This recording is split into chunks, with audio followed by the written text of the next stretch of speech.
Hello everybody, my name is Georgianne Cisco. I'm the Education Director of the Old State House Museum. Hi, I'm Sarah Cohen. I'm the Registrar of the Old State House Museum. And today we are here to talk about Johnny Cash for Johnny Cash Day, which is February 26th.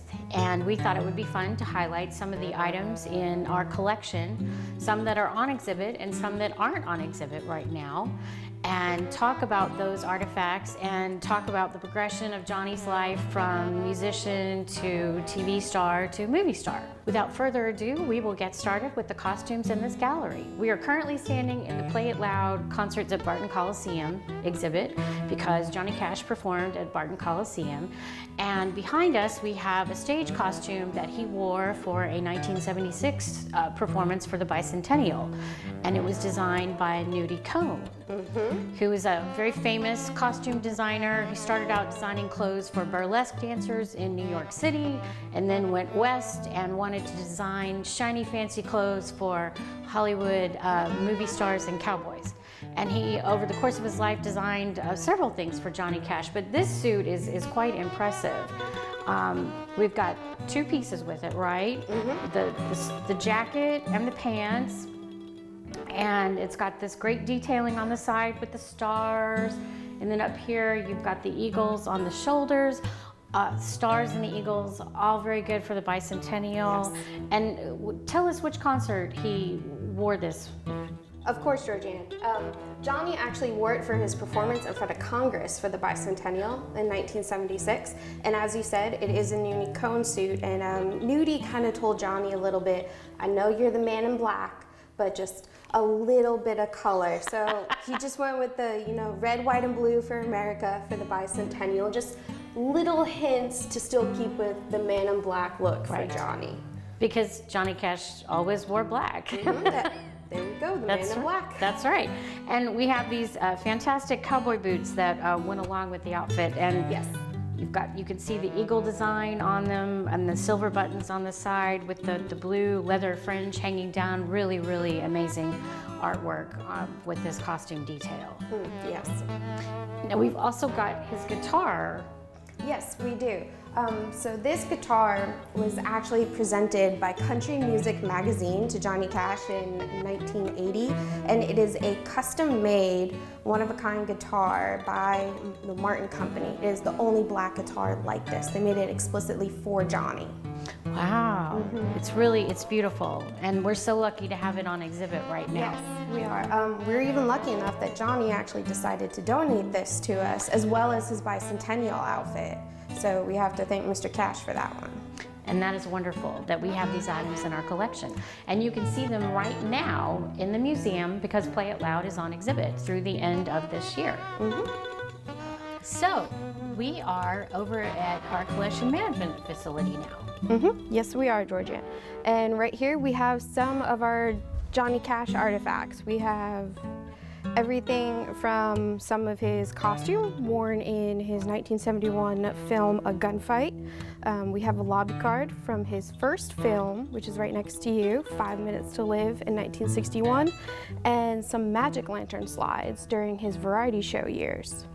So Johnny Cash is born in Arkansas on February 26, 1932 in Kingsland. But he essentially grows up in Dice, Arkansas. This is the northeastern part of the state, for those of you who aren't familiar. And very talented musician, singer, songwriter, very accomplished, very, very popular with many people of all walks of life, and does so well and has so much charisma that he ends up getting involved in show business too. Yep. And it started out with 5 Minutes to Live in 1961. Yes, that was his first major film debut, and it's actually a cult classic noir film right now, this movie. But after he ended up filming this, he took some time away from the big screen, and he continued touring and went on to have his variety show, The Johnny Cash Show, which was on ABC for 2 seasons. That's right, from 1969 to 1971.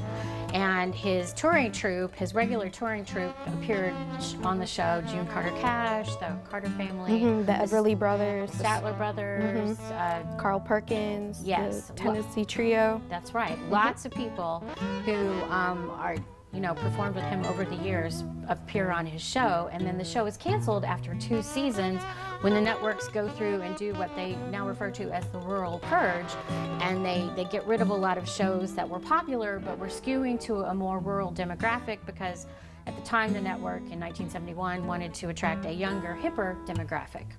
So, but the Magic Lantern slides that you see feature... Most of them feature Johnny Cash with the Everly Brothers. There also is possibly one with him and June Cash, just we're not fully sure. Gotcha.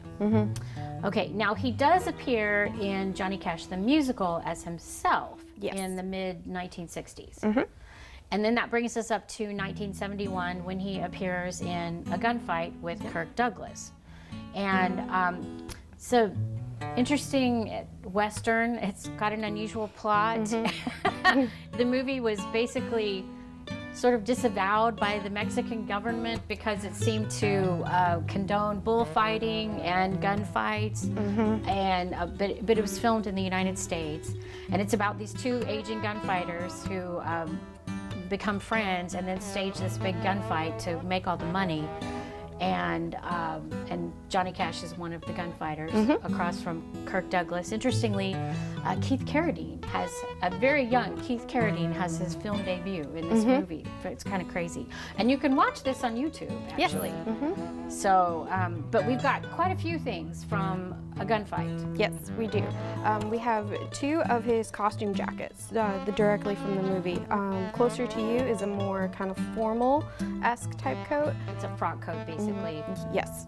Yep. And then closer to me is the more sack type that was more common during that era for the West, and kind of more cowboys, if you want to go with it.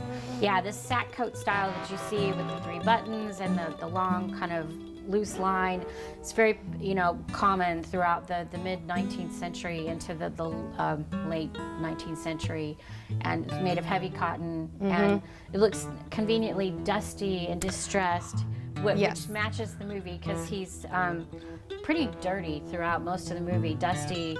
And there are a couple scenes at the beginning where he comes in, he's been riding across the prairie, and he hasn't had a bath in I don't know how long, or shaved or cut his hair, because he makes a big joke out of that. So tell us a little bit about the hat. Yeah, well, this hat is also from the movie A Gunfight, which he wore throughout the film as well. Perhaps the most interesting and the cool fact with all these is that the costume company, the Berman Company for all these films, have inside the jackets and the hat not only their tag that says the Berman Costume Company, but they also wrote Johnny Cash's name, either handwritten or typed into each one. So as you can see also right here. Very nice, yes. And with his hat size. Yes, his hat size is in there too. All right, so we've got a costume label inside this jacket too, don't we? Yes, we do. This one should be on the inside breast pocket. So you have it written right back over here, Mr. Cash. Very nice. Again with that Berman label. Yep, again with them. They did all of the costumes for the movie. We hope you've enjoyed this in-depth look at some of the Johnny Cash artifacts in our collection today. Yes, thank you, Georgianne, for coming on over to show these to everybody. If you want, you can come and see us in the museum in person 6 days a week, or you can go to our website and check out our online collection, eMuseum, and you can look at all of these Johnny Cash artifacts and more. That's right. Thanks for joining us today. Bye. Bye.